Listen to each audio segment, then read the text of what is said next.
عليكم ورحمة الله تعالى وبركاته. مرحبا بأعزائي الطلبة والطالبات، أتمنى أن تكونوا في أحسن الأحوال. إذا سبق لي طرحت الموضوع ديال التصحيح ديال امتحان البكالوريا الدورة الاستدراكية فيما يتعلق بمادة الكيمياء، والآن سأقوم بتصحيح امتحان الوطني كذلك الدورة الاستدراكية فيما يتعلق بامتحان ديال مادة الميكانيك، يعني حركة الجسم.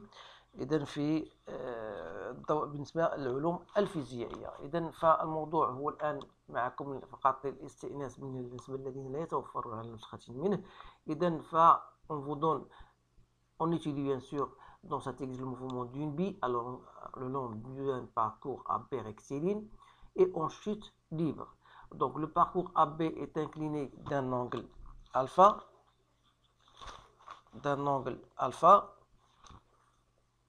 par rapport à l'horizontale. La trajectoire du mouvement de la bille est suivie dans un plan vertical. On modélise la bille par un solide S de masse M et de centre d'inertie G. Durant le mouvement de S sur le parcours, les forces qui s'opposent à son avancement sont équivalentes à une force de frottement de même direction mais de sens opposé. Donc à partir des données qu'on vous a données, alors la première question c'était le mouvement du S dans le long du parcours. Alors en appliquant la deuxième loi de Newton montrait que l'accélération peut s'écrire à x1 égale à g sin à fois moins f sur 1. On vous donne une courbe que vous devez exploiter pour trouver graphiquement la valeur de l'accélération et déduire l'intensité f. Ensuite, vous allez vérifier que la vitesse g à son arrivée en b égale à 0,8. Bien sûr, pour un temps donné, t à b 1,1 seconde. Alors pour 2, bien sûr, voilà pour ça 2. Donc je vais d'abord répondre à cette partie-là, puis je passe à la deuxième question concernant le mouvement de chute libre. Donc la question de chute libre, bien sûr, vous allez le retrouver ici. Alors donc je vais donc commencer par le commencement. Donc première des choses à savoir, c'est il faut d'abord faire le bilan de force. Donc vous allez appliquer la seconde loi de Newton qui vous dit que la somme des forces est égale à m gamma. Soi-disant, donc la somme des forces extérieures est égale à m, l'accélération du centre g bien sûr. Donc on va exploiter, ou bien on va faire exploiter bien sûr cette relation. Donc c'est P plus R est égal à MA. إذا الإسقاط ديال هاد العلاقة على المحور AI1, c'est-à-dire on veut dire en projetant cette relation vectorielle sur AI1, on a donc mg sinus de alpha moins f est égal à m a selon x1.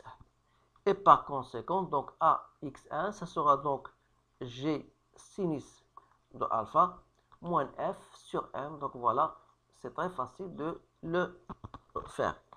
Alors question, ça c'est question 1.1. Donc question 1.2, donc on vous dit, voilà, à partir de la courbe 2, vous allez déterminer graphiquement la valeur de l'accélération.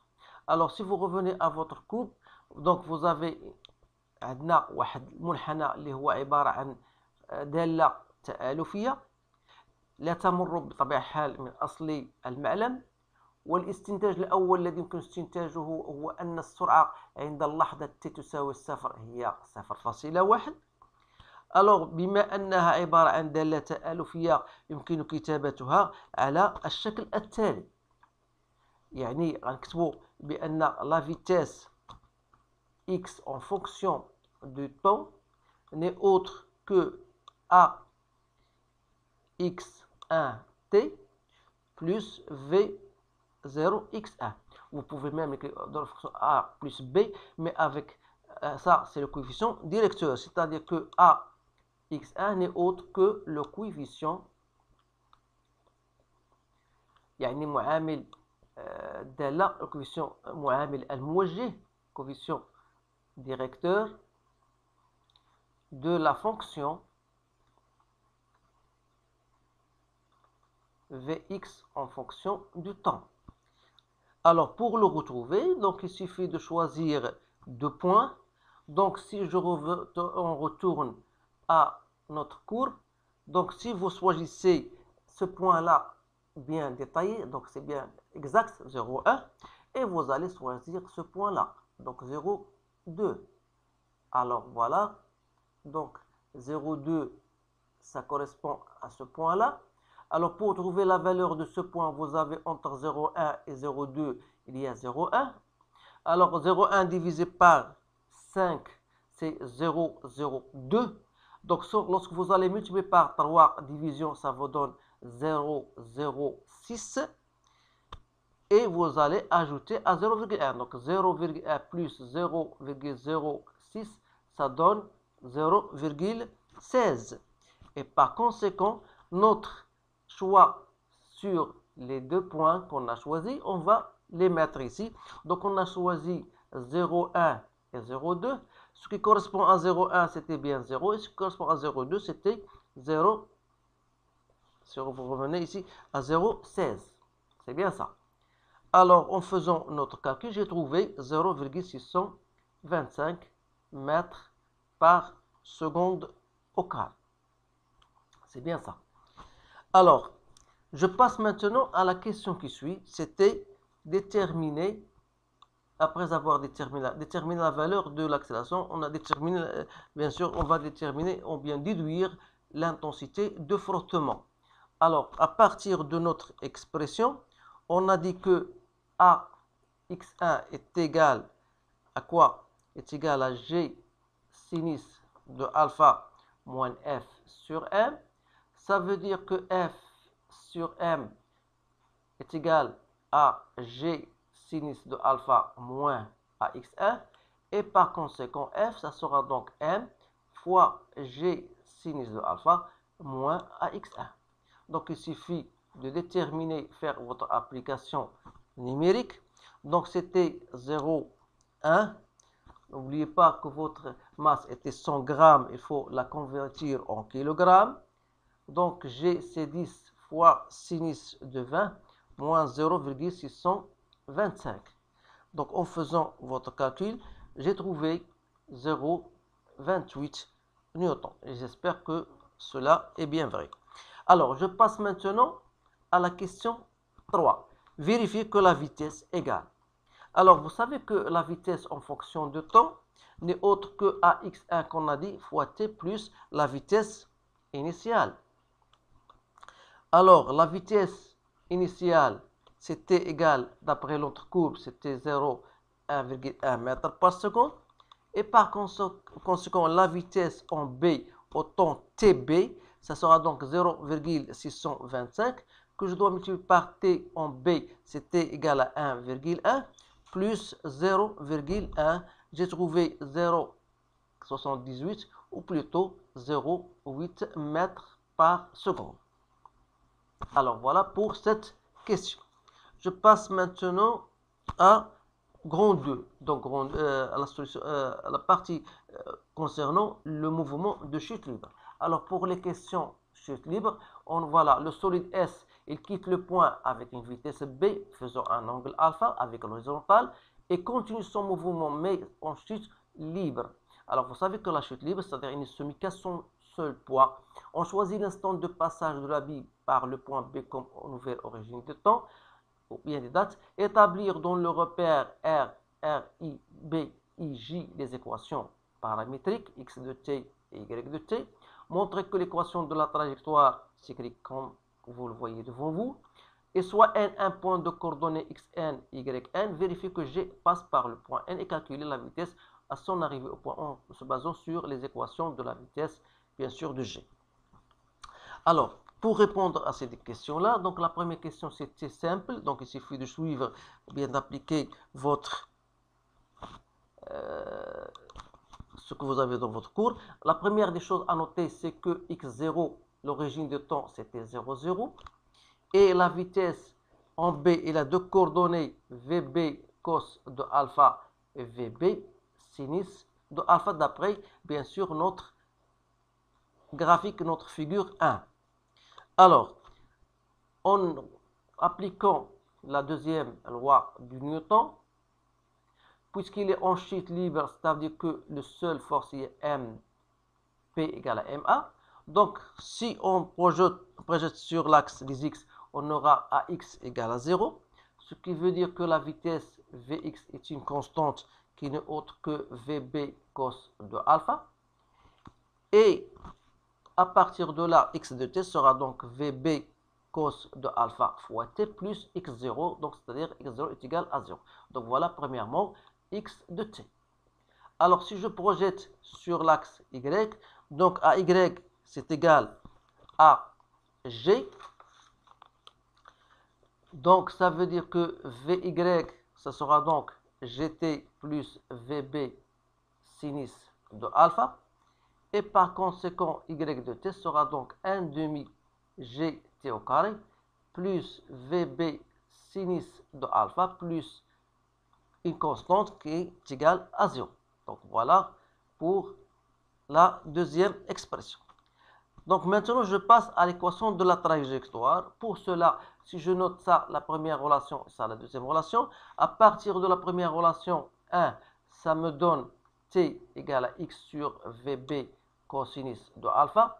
Et en remplaçant dans l'équation 2, j'obtiens donc y en fonction du x, ce sera donc g sur 2 vb au carré cos carré de alpha fois x au carré plus x tangente de alpha. C'est très simple, donc si vous savez bien sûr utiliser votre cours. Alors je passe maintenant à vous montrer que cette équation est égale. Alors il suffit ici de faire votre calcul. Donc on a y en fonction du x égale à g sur 2vb au carré cos carré de alpha x au carré plus x tangente de alpha. En remplaçant g par 10, 10 divisé par 2, c'est 5. Il me reste vb, c'est 0,8 au carré, cos carré de 20, x au carré, plus x tangente de 20. Donc y en fonction du x, ça sera donc celle qu'on vous a bien donnée. C'était bien exact. Voilà. 0,36 fois x. Donc, voilà l'équation de la trajectoire. L'autre question, il vous dit, voilà, pour xn égale à 20 cm, soit donc 0,2 mètres, et on vous donne yn égale à 42,6 cm, soit disons 0,426 mètres. Alors, pour montrer si g passe par n, ça veut dire que g aura les mêmes coordonnées. C'est-à-dire, il suffit tout simplement de vérifier que lorsque vous allez remplacer x par 0,20 mètres, vous allez trouver y en g, bien sûr en donnant à x 0,20, la même valeur, celle-ci. Donc en remplaçant ces 8,85 fois x au carré, c'est-à-dire 0,20 au carré, plus 0,36 fois 0,20. Et vous allez bien sûr, en faisant votre calcul, vous avez trouvé, c'est bien, est égal à 0,426 mètres, soit disons 42,6 cm. Et c'est bien sûr, y de n, sans y de g. Ça veut dire que tout simplement que g passe par n. Alors, je passe maintenant à l'autre question. C'était vérifier ou bien calculer la vitesse de g à son arrivée en n. Alors, vous savez, d'après ce que nous avons trouvé, on a trouvé Vx est une constante est égale à Vb cos de alpha, soit pour n'importe quel point n. Il nous reste V selon l'axe y est égal à gt en n plus Vb sinus de alpha. Ça restera toujours constante. C'était 0,8 cos de 20. Donc, c'est 0,75 mètres par seconde. Il suffit de trouver Vy. Alors, pour trouver Vy, il suffit de trouver le temps t en n. Alors, pour trouver t en n, je sais que la bille Donc, il arrive en un temps Tn, qui doit vérifier, donc vérifions l'équation de la trajectoire que vous avez trouvée, à savoir yn en Tn, ça devra être égal à 1 demi G, l'équation du mouvement, Tn au carré, plus Vb sinus de alpha, fois Tn, bien sûr.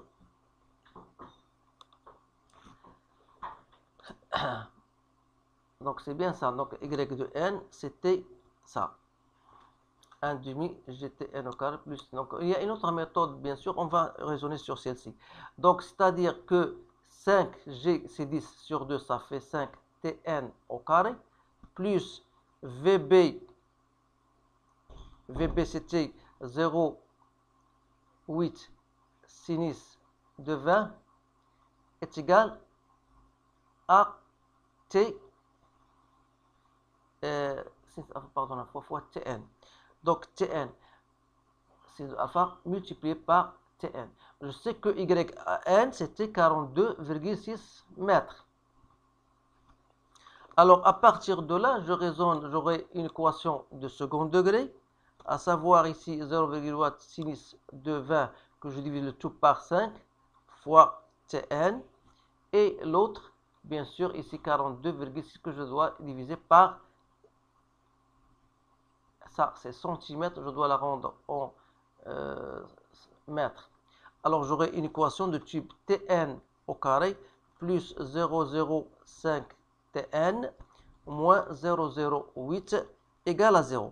Donc en cherchant delta que j'ai trouvé 0,3225, alors ici je trouve une seule valeur exacte positive de Tn égale à 0,26 bien sûr secondes. Il suffit donc de remplacer dans Yn, c'était 10 fois 0,26 plus 0,8 fois sinus de 20. Donc, Vy en N, ça sera donc 2,87 mètres par seconde. Et donc, une fois où je sais que Vx, V en G, bien sûr, c'est les coordonnées de lorsque G arrive en N, c'est-à-dire Vxn plus Vyn au carré. Donc, c'est-à-dire la racine de 0,75 plus 2,87 au carré. Donc, j'ai trouvé Vg à peu près 3 mètres par seconde. أتمنى أن يكون جوابي صحيحا، وفي حال إذا كان هناك خطأ أعتذر عن ذلك مسبقا، ولكن تبقى الطريقة تنظن هي هذه. إذا كانت شي طريقة أخرى توصل إلى نفس النتيجة فحبذا فمرحبا بها. إذا هذا هو التمرين أو الموضوع الخاص بمادة الكيمياء، فهو موضوع تقريبا لا أقول صعب، ولكن يحتاج فقط إلى أن تكون الطالب يكون عارف بعد المعلومات المتعلقة بتطبيق قانون الثاني نيوتن، والمهمة الثانية اللي هي شوية صعبة هو كيفاش استثمار المنحنى، وهذه الأمور التي أصبح الامتحانات للباك تتركز عليها بزاف. إذا أتمنى لكم التوفيق، والسلام عليكم ورحمة الله تعالى وبركاته.